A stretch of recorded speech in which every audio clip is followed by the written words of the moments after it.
Assalamualaikum warahmatullahi wabarakatuh. Lebih dari 3 tahun ini, ruang publik diramaikan oleh polemik nasab. Namun ada satu pemandangan yang sangat miris. Ketika argumen tak lagi mampu dilawan, sosok pribadinya yang diserang. Inilah yang dialami oleh Kiai Haji Raden Oma Irama. Hanya karena berdiri tegak, mendukung validasi ilmiah dan sejarah, beliau dihujani caci maki, doa buruk, hinaan, fitnah, hingga pembunuhan karakter oleh oknum-oknum yang merasa terganggu, khususnya mukibin, para pengikut fanatik Habaib Ba'alwi.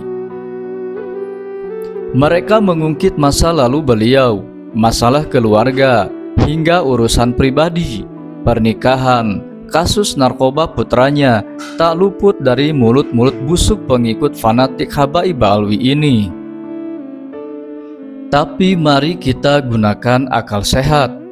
Semua keburukan yang mereka tuduhkan itu justru terjadi saat beliau sedang dekat-dekatnya dengan lingkaran yang hari ini menyerangnya, sedang dekat-dekatnya dengan para Habaib Ba'alwi, termasuk Rizik Syihab. Rizik yang hari ini digelari imam besar oleh pengikutnya yang rendah akhlak, sebuah gelar tanpa persetujuan kaum muslimin. Jika benar ada pengaruh negatif di masa lalu, bukankah itu cerminan dari lingkungan pergaulan Kiai Haji Raden Oma Irama saat itu? Rasulullah Shallallahu Alaihi Wasallam bersabda, seseorang itu tergantung pada agama teman dekatnya. Maka hendaknya salah seorang di antara kalian melihat siapa yang ia jadikan teman dekatnya. Hadis riwayat Imam Abu Daud dan At-Tirmizi. Ini artinya, bukankah semua keburukan yang dituduhkan kepada Kiai Haji Raden Oma Irama ada pengaruh dari teman dekatnya? Dan siapa teman dekat Kiai Haji Raden Oma Irama waktu itu? Bukankah Habaib Ba'alwi? Namun kini setelah Kiai Haji Raden Oma Irama mengambil jarak, menjauh dari para Habaib Ba'alwi dan berdiri di atas prinsip kemandirian berpikir, beliau justru tampil lebih religius dan konsisten berdakwah. Beliau berjuang menyadarkan kaum muslimin Indonesia dari doktrin-doktrin sesat para Habaib Ba'alwi. Para pengikut fanatik Habaib Ba'alwi ini seringkali meremehkan beliau karena statusnya sebagai penyanyi. Mereka lupa pada kaidah unzur maqala wa matanzur man qala. Lihatlah apa yang dikatakan, jangan lihat siapa yang mengatakan. Kebenaran tetaplah kebenaran, tak peduli melalui lisan siapa diucapkan. Imam Asy-Syafi'i rahimahullah pun tidak gengsi bertukar pikiran dan berdiskusi dengan seorang penggembala kambing. Beliau tidak merasa gengsi hanya karena lawan diskusinya bukan seorang ulama besar. Ada logika sederhana. Jika seorang penyanyi mengatakan 1 tambah 1 sama dengan 2, apakah kita akan menolaknya hanya karena dia bukan seorang ulama? Tentu tidak. Kebenaran matematika itu mutlak. Begitu pula dengan kebenaran agama. Siapapun yang berbicara, selama yang disampaikan adalah kebenaran agama, maka tetaplah kebenaran, tak peduli siapapun yang berbicara.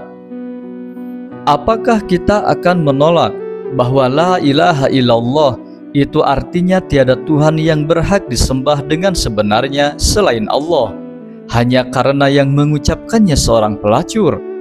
Tentu tidak. La ilaha illallah tetaplah la ilaha illallah, sekalipun yang mengucapkannya orang yang kita anggap berlumpur maksiat.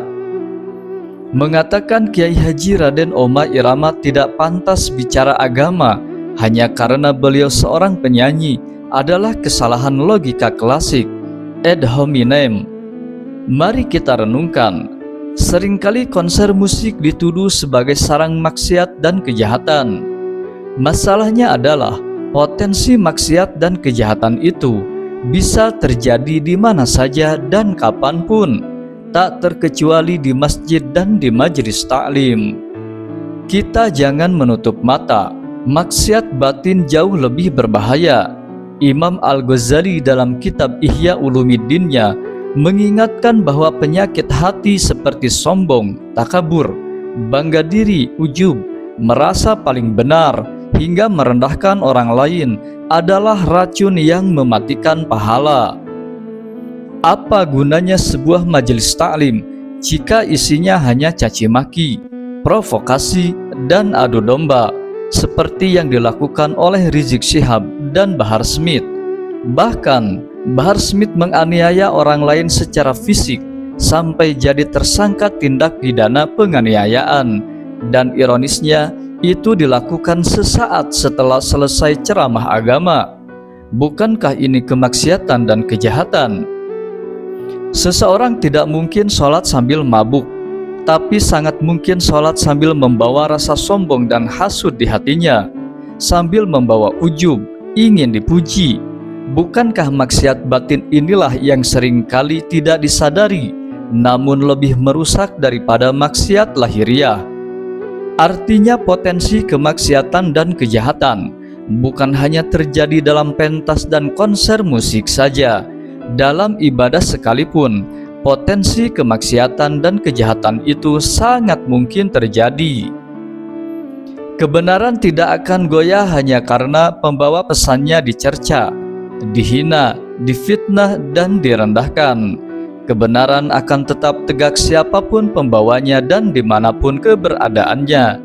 Justru ketika seseorang mulai menyerang pribadi dan bukan lagi beradu argumen, disitulah terlihat siapa yang sedang kehabisan alasan, sekaligus menunjukkan kelemahan klaim yang selama ini mereka pegang kuat-kuat dengan penuh fanatik, tanpa mempertimbangkan lagi akal sehat.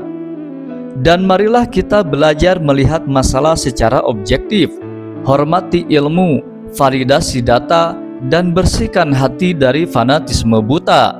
Karena pada akhirnya yang akan menyelamatkan kita di hadapan Allah Subhanahu wa Ta'ala bukan siapa garis keturunan kita atau siapa idola kita, melainkan ketakwaan dan kebenaran yang kita pegang teguh. Wassalamualaikum warahmatullahi wabarakatuh.